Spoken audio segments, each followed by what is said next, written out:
성경적으로 보면 이 자기 마음대로 하려고 하는 죄인으로 태어난 아이들, 인간들을 교육을 해서 하나님이 원하시는 모습으로 바꾸어내는 작업을 하는 것입니다. 성경은 인간이 선한 노력을 하고 예를 써서 조금의 변화는 있을 수 있지만 근본적으로 인간이 변하지 않는다. 오직 하나님을 통해서 하나님의 복음, 하나님이 보내신 예수님, 그 예수님의 십자가와 부활을 통해서 복음이 무엇인지를 알고, 그리고 하나님의 말씀을 통해서 성령님의 역사로 변하는 것이지, 부모가 아니면 선생님이 잘 이렇게 하면, 그렇게 하면 근본적으로 바뀐다, 그거는 아닙니다.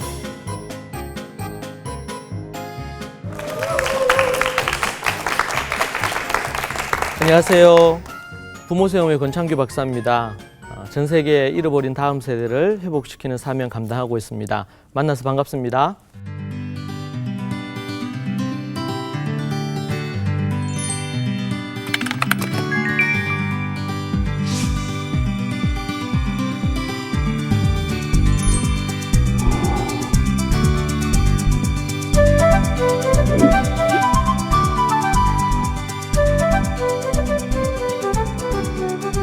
오늘 여러분과 우리가 함께 살펴볼 부분은 초대교회 이 교육의 기초가 있는데요. 기초 7가지 기초에 대해서 여러분과 함께 이야기 나누도록 하겠습니다. 우리 7가지 중에 첫 번째는 우리 지난번 시간에 우리가 다루었던 부분의 내용입니다.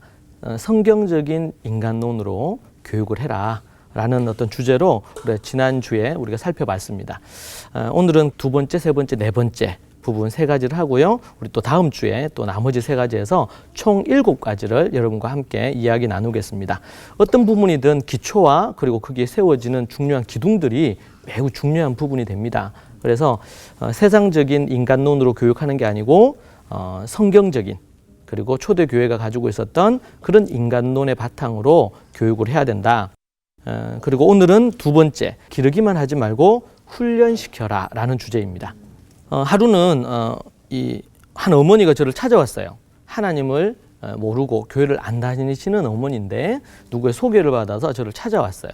그래서 이제 그분 오셔서 이제 얘기하는데 7살 아들을 데리고 오셨더라고요.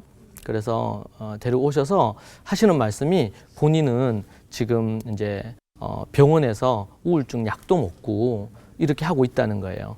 왜 그런가 얘기를 자세히 들어보니까 저기 있는 7살 아들이 있는데 저 아들 때문에 너무 스트레스가 커가지고 그래서 병원에 가서 약을 먹은 지 좀 됐다는 거죠. 그래서 이제 누구한테 소개를 받으니까 우리 권창규 박사님한테 가서 상담 받으면 좋겠다 이렇게 해서 그분이 오셨어요. 제가 그 얘기를 듣고 이제 한 30분 이렇게 상담을 하는데 7살 이 남자아이가 수시로 막 어머니한테 와서 뭐 이렇게도 얘기하고 또 어머니는 어머니대로 걔가 한마디 할 때마다 스트레스를 엄청 많이 받으시더라고요. 그래서 그 어머니가 하시는 말씀이 저 아이를 다시 뱃속에 넣을 수도 없고 저걸 어떻게 죽일 수도 없고 어떻게 할 수도 없고 너무 막 괴롭다는 거예요. 그래서 참 얘기를 나누는데 참 그 어머니 심정이 좀 이해가 되더라고요. 그래서 우리가 이제 보통 미운 3살 이런 얘기는 들으시죠. 미운 3살인데 그 다음은 정말 말 안 듣는 7살 이렇게 표현을 하는데 그거를 제가 이제 그 어머니 통해서 그 얘기를 제가 들었습니다. 어떻게 하면 이렇게 이제 되느냐? 제가 연구를 해보니까 기르기만 했지 훈련시키지 않아서 생기는 문제다라는 것을 발견했습니다. 그 말씀이 뭐냐면 에베소서 6장 4절에 보면 이런 말씀이 나옵니다. 또 아비들아 너희 자녀를 노엽게 하지 말고 오직 주의 교훈과 훈계로 양육하라. 이렇게 말씀해 주고 있거든요. 그러니까 아버지에게, 어머니에게 어떻게 하시는 말씀이죠. 주의 교훈과 훈계로 양육하라. 자, 그런데 이제 이 단어들에 대한 이해가 좀 더 정확하게 있어야 됩니다. 왜냐하면 이 단어가 옛날 개혁 성경에서는 교양이라고 이걸 표현했어요. 교양과 훈계다 이렇게 표현을 했는데 이 원어의 헬라어 누데시아라는 이 교훈이라고 되어 있는 이 부분은 책망하다, 경고하다 이런 뜻을 갖고 있어요. 그래서 우리는 이제 교훈이라고 이렇게 얘기했는데 원어에는 교훈이라는 이 단어의 의미가 없고 약하고 책망한다, 경고한다 이런 뜻을 갖고 있거든요. 그러니까 오직 주의 뜻대로 책망하거나 경고하고 이렇게 이제 봐야 되겠고요. 훈계라는 이 단어는 파이데이아인데 훈련시킨다, 아니면 징계한다, 교육한다 이런 뜻을 갖고 있어요. 그래서 교훈하고 훈계한다는 이 말을 좀 더 정확하게 이제 우리가 번역을 해본다면 원어를 책망하고 그리고 훈련시킨다 이런 의미를 갖고 있습니다. 그리고 이제 주의 교훈과 훈계로 양육하라 이렇게 돼 있잖아요. 이 양육한다는 이 헬라어는 엑트레포라고 이렇게 하는데요. 이거는 이제 키운다. 그리고 앞에서 우리가 봤던 바이데이아처럼 훈련시킨다, 뭐 기른다 이런 뜻을 갖고 있어요. 우리가 이제 자녀를 이제 키운다 그럴 때 우리가 자녀를 기른다고 이렇게 표현을 합니다. 그런데 우리나라 이제에서는 기른다 그러면 그 아이들 뭐 먹을 거 먹여주고 씻겨주고 뭐 입혀주고 이런 것을 기른다라고 좀 표현을 하잖아요. 그런데 이스라엘에서는 이 기른다라고 표현을 할 때 이 의미는 그 안에 훈련시킨다라는 의미도 함께 포함이 돼 있어요. 예. 그래서 이게 보니까 이 바이데이아 훈계라는 단어도 그렇고 또 양육이라는 단어도 훈련시킨다라는 의미가 이제 있는 거죠. 그래서 이제 이것을 좀 더 정확하게 이제 표현해 보면 하나님의 말씀의 법을 그래서 잠언 1장 7절 말씀에서도 어미의 법을 떠나지 말고, 그죠? 아비의 훈계를 들으며 어미의 법을 떠나지 말라 이렇게 얘기하거든요. 이제 그 구약적인 그 말씀, 잠언의 말씀과 이 에베소서 6장 말씀은 같은 맥락에 있어요. 예. 그래서 하나님의 법을 어머니가 가르쳐서 이거는 해야 될 거 하지 말아야 될 거 이게 딱 있잖아요. 그러면 그걸 잘 했으면 아버지가 이제 일하고 돌아와서 잘했으면 칭찬하고 격려해주고 그걸 잘 못했어요. 그러면은 책망하고 또 아주 반항하고 더 크게 잘못을 했으면 벌도 주고 또 때로는 매도 들었단 말이에요. 그래서 어머니는 법을 하나님의 말씀의 법으로 해야 될 것 하지 말아야 될 걸 정해주고 그것을 그것을 잘했는지 잘 못했는지를 점검을 해서 잘했으면 칭찬하고 격려해주고 잘못했을 때는 그것을 고칠 수 있도록 그렇게 훈계를 해주는, 책망하고 벌을 주고 때로는 따끔하게 매를 대서 그것을 고칠 수 있도록 만들어주는 것입니다. 동일하게 에베소서 6장 4절도 같은 맥락 속에 있어요. 예. 때로는 앞에서 얘기한 것 책망하고 경고한다, 누네시아라 그랬죠? 책망하고 경고하고. 그리고 훈계는 파이데이아라 그랬는데 이것은 뭐야? 훈련시키고 징계하고 교육한다 이런 뜻을 갖고 있거든요. 귀한 인물을 만들기 위해서 랩 브래들리라는 이 교육 전문가는 자녀를 키우는 것을 키운다고 얘기할 때 훈련한다고 그렇게 할 때 어떻게 표현했냐면 비틀어서 훌륭하게 만든다 이렇게 이제 표현을 했어요. 아주 좀 좋은 표현인 것 같아요. 예. 이 단어의 의미를 비틀어서 훌륭하게 만든다. 그러니까 어떤 한 인물을 훌륭하게 만들기 위해서 그 안에 있는 죄라든지 자기 고집이라든지 잘못된 태도라든지 이런 것을 비틀어서 그 부분을 고쳐주는 것이죠. 그런 부분으로 우리가 이제 하는데 아이들이 자기 멋대로 자기 마음대로 하려고 하는 부분들에 대해서 그것을 그렇게 하지 못하도록 얘기해주고 또 고쳐주고 그 부분에서 잘하면은 칭찬하고 격려해주고 그렇지 못할 때 책망하고 벌을 주는 이런 어떤 부분들을 하는 것입니다. 자, 그래서 우리는 짐승도 동물들도 자기 새끼를 이렇게 새끼 보면은 제가 코끼리 아주 어린 코끼리 봤는데 코끼리도 어릴 때는 너무 귀여워요. 그래서 어머니가 이렇게 뭐 먹여주고 입혀주고 또 우리 새끼들 어미가 핥아주고 또 먹을 거 가지고 와서 입에 넣어주고 뭐 이렇게 하잖아요. 우리가 분명히 우리 자녀들을 입히고 먹이고 이런 걸 해야 되지만 그런데 인간은 동물과 다르게 더 중요한 것은 훈련을 시켜야 된다. 네. 때로는 비틀어서 자기의 한계를 뛰어넘도록 만들어줘야 된다. 그렇게 볼 수가 있습니다. 매우 중요한 부분이 됩니다. 자, 그래서 우리가 하나님 앞에 어떤 사람으로 만들 거냐 그렇게 얘기할 때 단순히 먹이고 입히고 우리가 그런 얘기 하잖아요. 그냥 튼튼하게만 자라다오.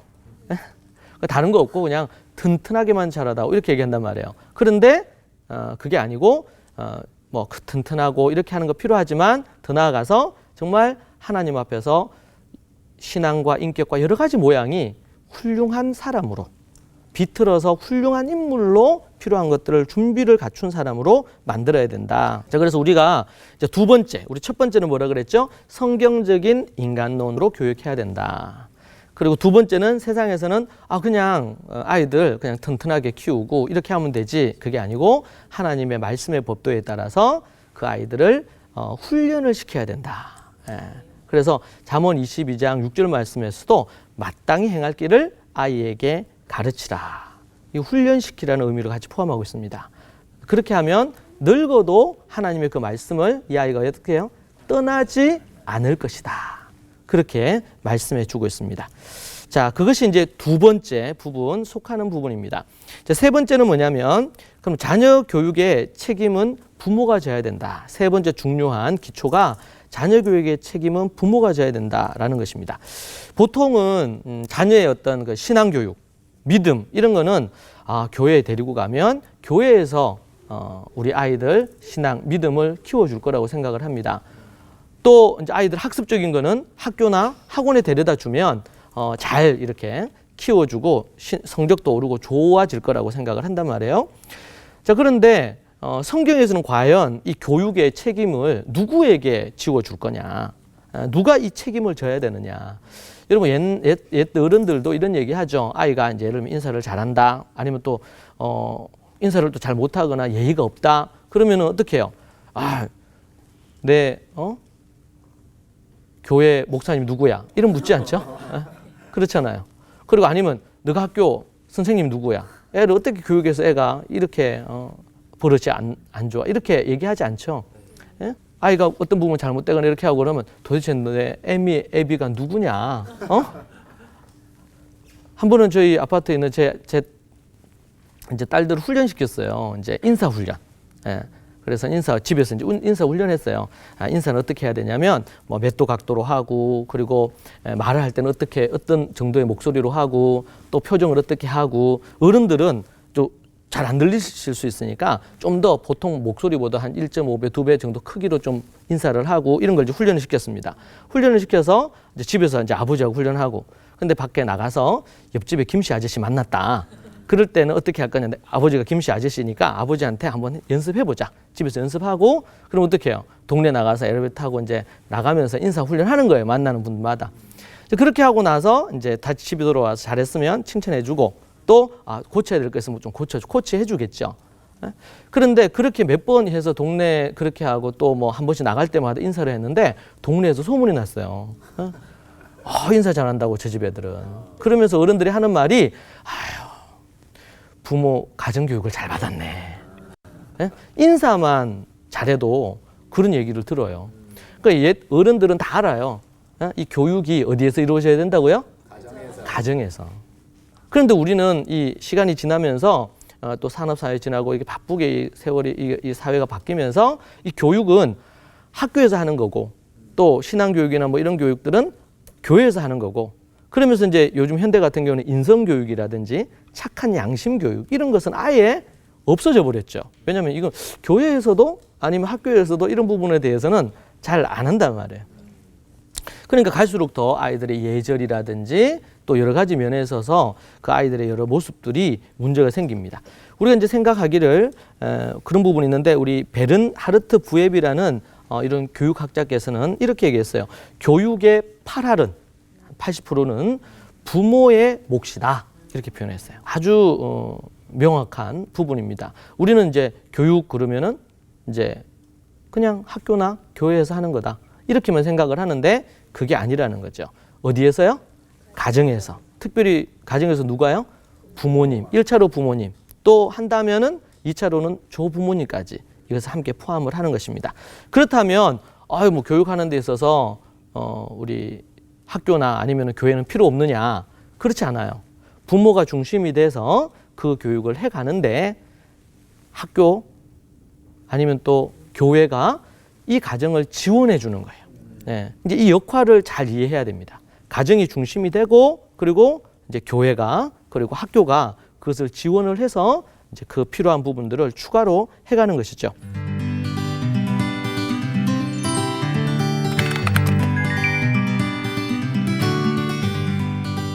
우리는 아이들을 학교나 아니면 교회를 데려다 주면 부모는 부모의 몫을 다한 것처럼 자꾸 생각을 하거든요.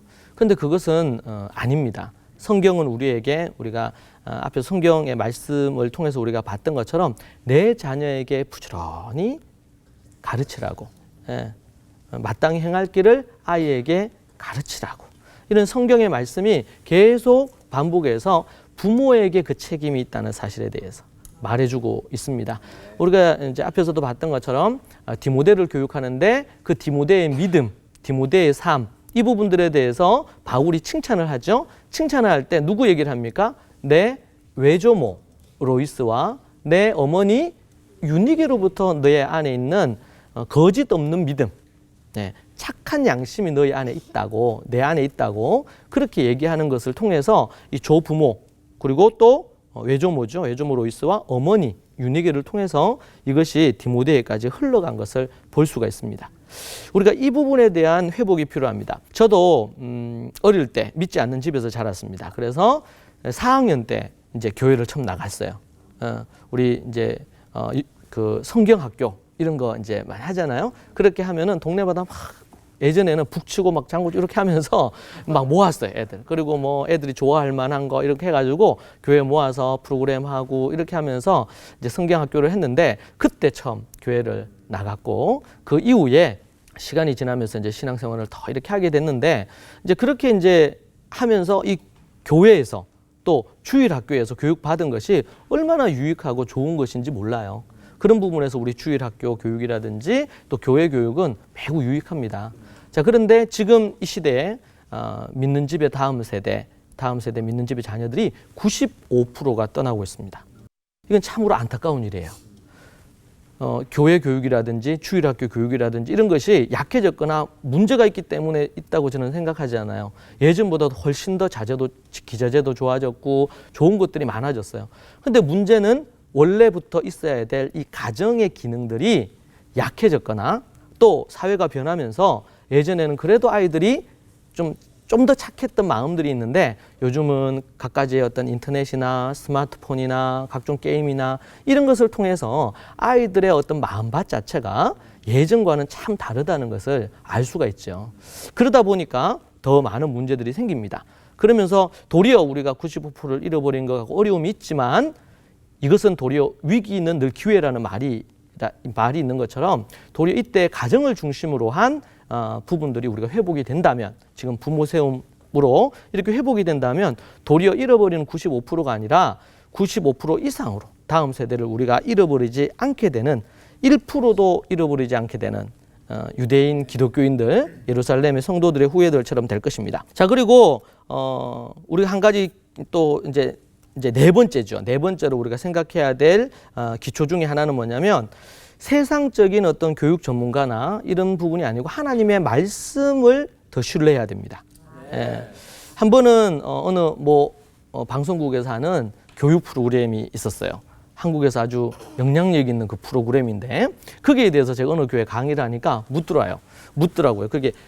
거기에 있는 부모 프로그램이 있는데 그 프로그램에서 하버드 교육학 박사가 나와서 이런 얘기 했는데요. 목사님, 박사님 어떻게 생각하시냐고 이렇게 얘기하더라고요. 여러분, 그것은 매우 중요합니다. 교육학 학자들이 얘기하거나 많은 이런 학자들이 교육에 대해서 정말 많은 연구를 해서 책도 내고 또 논문도 발표하고 그런 강연도 하죠. 그것은 매우 중요하고 우리가 잘 참고한다면 유익한 부분이 될 것입니다. 자, 그런데 어떤 부분들이 있더라도 예를 들면 하버드대 교육학 박사시고 교수시다. 그분이 얘기하면 그럼 다 맞는 부분이냐? 우리는 그렇게 보면 안 됩니다. 우리에게 유일한 기준은 하나님의 말씀밖에 없는 줄 압니다. 성경은 단순히 신앙적이거나 영적인 어떤 것에 도움을 얻거나 교회 생활하는 데 도움을 얻는 것 정도가 아니고 우리의 삶의 모든 분야에서 다 해답을 주는 그런 원리와 지침들이 성경 안에는 있습니다. 그래서 어떤 문제가 있을 때 아니면 어떤 주제에 대해서 과연 성경을 뭐라고 얘기하는가? 그 바탕에서 어떤 전문가가 어떤 얘기를 할 때 그 부분이 맞고 좀 더 실제적으로 더 디테일한 구체적인 어떤 것들에 대한 지침을 준다면 우리가 참고할 수 있습니다. 그러나 그분들의 어떤 가르침이나 이런 것들이 성경에서 위배되고 하나님의 말씀에서 벗어난다면 우리는 그 부분에 대해서 면밀히 검토해서 때로는 받아들이지 않거나 아니면 부분적으로 받아들이거나 이렇게 해야 될 것입니다. 그런데 한국에서는 그 프로에서 어떤 프로 했잖아요. 그러면은 아이들이 그것을 먹으면은 뭐 머리에 좋아집니다. 아니면 뭘 하면 좋아집니다. 그러면은 한국에는 모든 어머니들, 그게 크리스찬이든 넌크리스찬 모든 어머니들이 아멘 이렇게 해요. TV 앞에서. 그리고는 그 다음 날부터 바로바로 적용을 하시죠. 그것은 매우 위험한 일입니다. 예. 우리는 우리 뭐 세상에 모르시는 분들은 어쩔 수 없지만 우리 그리스도인들은 과연 그것이 하나님의 말씀에 맞는가? 그리고 하나님의 말씀에 근거해서 본인이 그것에 대한 분별력이 약하다 그러면 저나 아니면은 성경적인 가치를 갖고 교육을 연구하고 가르치는 분들에게 도움을 받아서 과연 그 부분들이 맞는지를 분별력을 얻는 것이 매우 필요합니다. 저는 이제 제 교육을 받는 분들이 성경을 연구하는 방법을 가르쳐 드려서 매주마다 몇 시간씩 성경을 연구해서 공부를 하시거든요. 요즘 그렇게 공부하시는 어머니들이 자꾸 많아져서 제가 매우 행복합니다. 왜냐하면은 저에게 배워서 저에게 의존해서 배우는 거 필요한데 시간이 지나면서 이제 1년 지나고 2년 지나고 시간이 지나면 어머니 스스로 그것을 분별을 해서 행할 수 있는 능력이 필요하거든요. 예, 그렇게 이제 돼야 돼요. 예, 그럼 그렇게 이제 돼서 이제 제자가 되기도 하고 또 도리어 제가 하는 일처럼 그런 일을 어머니들이 직접 할 수 있는 부분이 또 생기겠죠. 그렇게 이제 돼야 됩니다. 하나님의 말씀에 입각해서 우리는 교육의 원리들을 생각을 해야 되고 살펴봐야 됩니다. 그렇지 않을 때 여러 가지 문제들이 생길 수밖에 없습니다. 오늘 여러분에게 우리 지난 시간에 얘기했던 것으로 첫 번째가 성경적인 인간론으로 교육을 하라. 7가지 중에 첫 번째. 두 번째가 기르기만 하지 말고 훈련시켜라. 그죠? 세 번째는 뭐였죠? 자녀 교육의 책임이 누구에게 있다고요? 부모가 져야 된다. 부모에게 있다. 그리고 네 번째로는 세상 전문가나 교육 전문가보다도 그들의 필요한 걸 참조하지만 하나님의 말씀과 이 부분에 대해서 연구해서 가르치는 그들에게 배우는 일을 힘써야 된다. 더 신뢰해야 된다. 그렇게 여러분에게 말씀드렸습니다. 우리 다음 시간에는 초대교회 교육의 7가지 중에 나머지 3가지 여러분에게 말씀드리도록 하겠습니다. 여러분들이 들으신 거 요 4가지 기억하시고 또 우리 다음 주에 만나서 나머지 3가지 우리 공부하도록 그렇게 하겠습니다. 여러분 수고하셨습니다. 감사합니다. 이 프로그램은 백석대학교와 함께합니다.